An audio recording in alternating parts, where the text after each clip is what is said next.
Hi guys, welcome to Robin Hood Diaries. Today, daytime for me.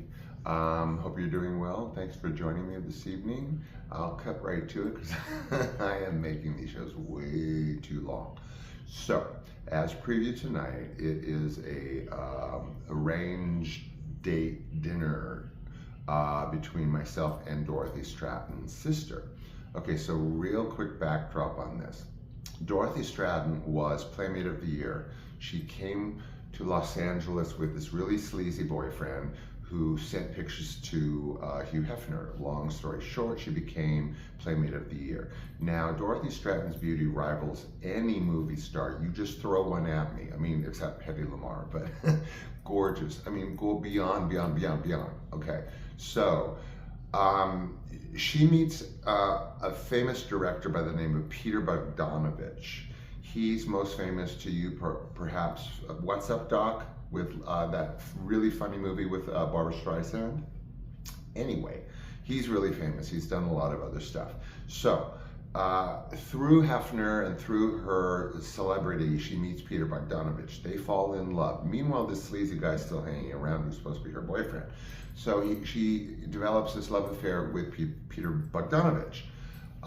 So it's tragedy beyond tragedy. I mean, the carnage and tragedy behind her brutal unliving is beyond imagination. I'm not even going to get into it. So she's tragically, brutally, out of the blue, unlived because she tried to go back and reason with him one last time. Don't ever do it, girls. There's no reasoning with a psychopath, even if you smell a little psychopath in there. Okay, so tragedy strikes. So she came here to Los Angeles, as I said, with this boyfriend. She gets wrapped up, she becomes Playmate of the Year. At this point now, she is beginning sort of to like kind of live, like be the fiance of Peter Bogdanovich. This tragedy occurs. It leaves in this estate himself, her mother, and her little sister. Not little sister, she was my age. I guess, I don't know, 16, something like that, give or take. I wasn't 15, I was driving. Part of the story, so, kinda. So, I guess, okay, let me just say, Louise, if this is not how you remember it, I am so sorry, but this is my reality of what occurred. So if I'm inaccurate, I can't say allegedly, but this is my experience. So allegedly, Peter Bogdanovich knew my best friend in the whole wide world, my mentor of 28 years that I don't discuss on this channel. Her name was Delia. She was a production designer. She knew Bogdanovich's editor. His editing studio was on his estate. By proxy, them being around in and around, she was working on a movie. They were doing some of the editing in his studio. So they knew each other. This is after Dorothy was unlived so brutally. So somehow Peter knows of me, somehow, maybe in passing because of Delia, I don't know. And he suggests, because of Louise, that she go out with someone her own age to, I don't know, get reacclimated to life. I was so intimately acquainted with this case. Everyone was. It was global news. Global news. I mean, really, like the only thing going at the time. So, yeah, sure. I mean, Delia tells me, and I mean, of course, what am I going to say? You know, he wants her to, I don't know, acclimate with perhaps somebody her own age. I can't imagine how alone she was in the world. Newly here in Los Angeles, 2 years ago, this carnage happens, and she's left with this director, fiance, you know, soon to be brother-in-law, and her mother. So, long story short, we arrive at the estate. It's actually not far from the Hefner estate on Copa de Oro by UCLA, above in Bel Air. So, and it's right off of Sunset. So we pull in the cobblestone, you know, driveway, portico driveway in front of the house. So we go into the kitchen, Delia and I go into the kitchen, and we're just kind of there.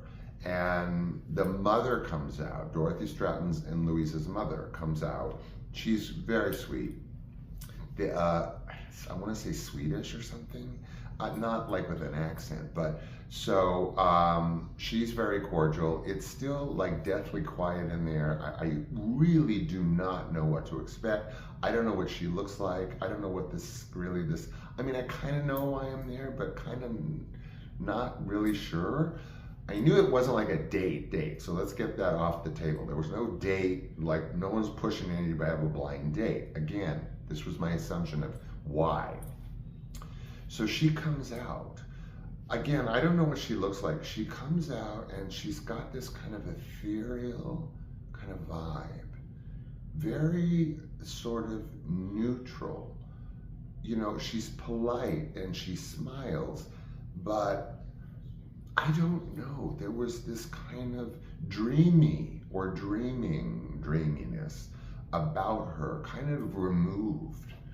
So I'm driving. I can't believe Peter Bogdanovich is allowing me to drive her and my friend Delia as, I guess, well, of course, chaperone. We were 16, to a restaurant.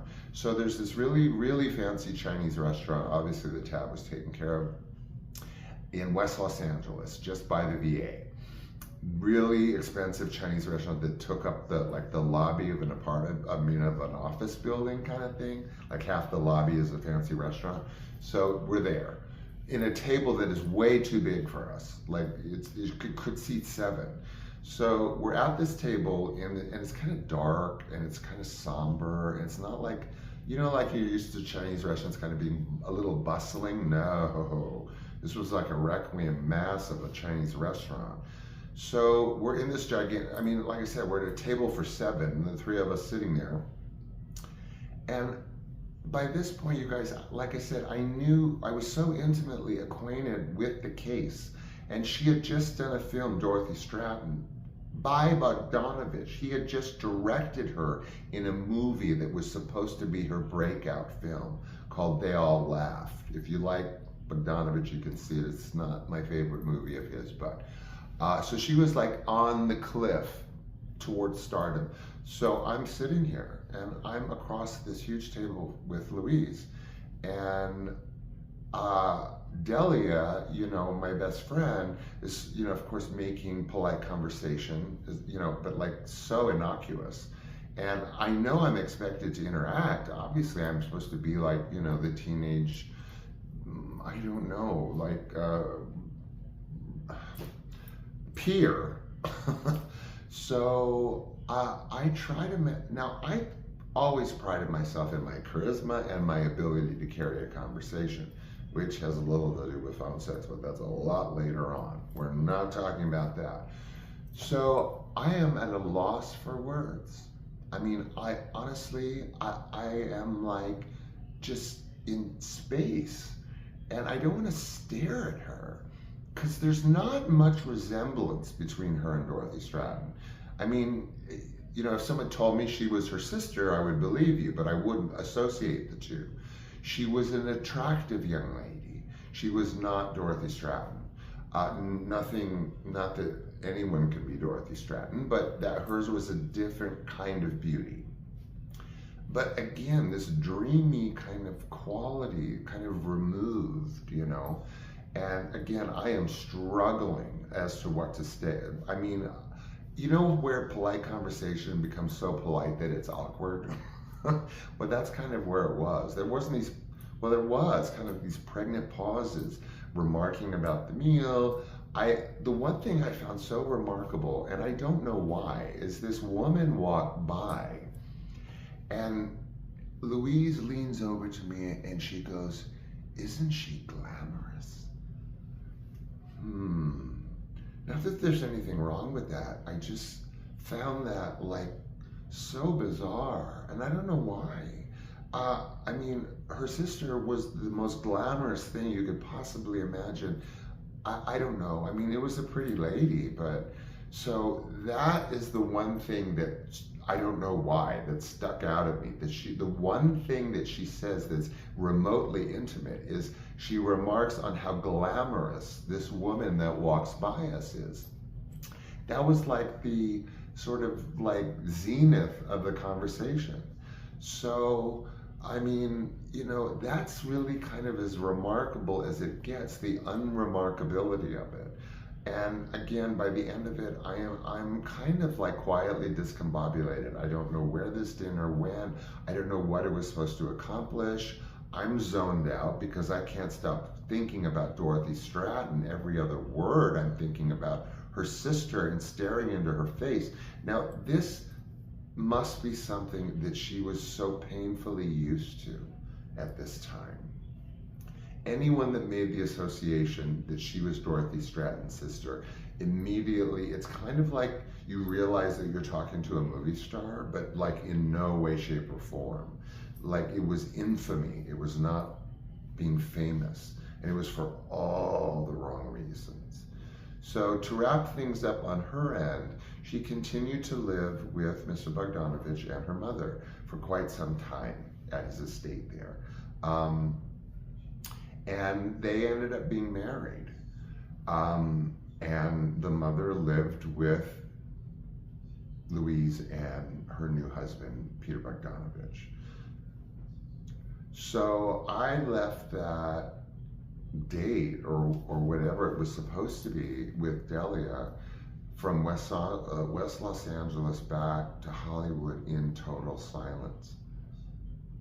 I mean, that was nothing for Delia and I, just not talk or whatever, but I didn't know what just happened. And I had kind of an obsession a little bit with Dorothy Stratton because I was so enamored of her before the carnage. And then the carnage hit, and I had just seen her movie, and then I'm out with her sister for dinner. So it was, I don't find things overwhelming, and I wouldn't characterize it as overwhelming, and I don't want to say bizarre, because that has sometimes negative implications. It was just unreal. You just, you know, one of those things you can't, like, is this happening? But not in a movie star kind of way. I don't know. Terrible, terrible. I hope you had a beautiful life after your sister's horrific situation, which is the understate of the millennium.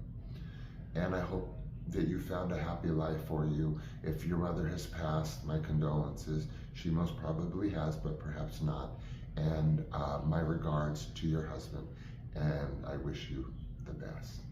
So that's my story, as previewed. It is like a Carpenter song, you know. It's a story. It's lovely, but it's bittersweet and kind of nowhere and everywhere at the same time. I don't know, but I really hope we didn't go over today. I'm really trying. I just don't like to talk a million miles an hour, which I do anyway. So thank you for joining me today, and I hope you have a lovely evening, morning, daytime, middle of the night sleep. And without a doubt, I will see you tomorrow, and with a couple of previews and clips in between, which I hope you don't mind. Okay, take care. See you soon. Bye.